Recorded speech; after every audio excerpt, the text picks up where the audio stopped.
nangutana to isono diriya sa Mateo 24:36 nagkanayon.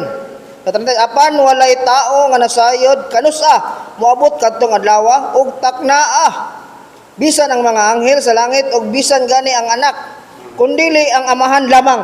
So connected sa iyang pangutana. So way kasayuran daw. Nag-connect sir. Okay.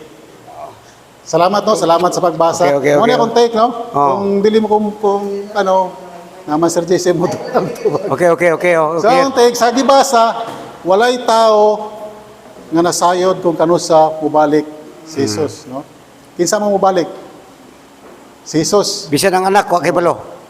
O nga, pero ang human nature ni Kristo, siya mo'y nasa human and divine, di ba? Nya walay tao nga makabalo sa iyang pagbalik. Ang pangutana, kinsa may mobalik, di ba si Kristo? Kinsa man na si Kristo? Tao o Dios.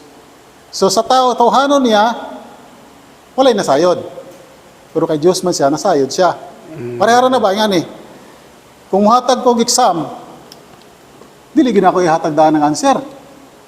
Kunya na inig. Tama sa may punto po. Di ba? Okay.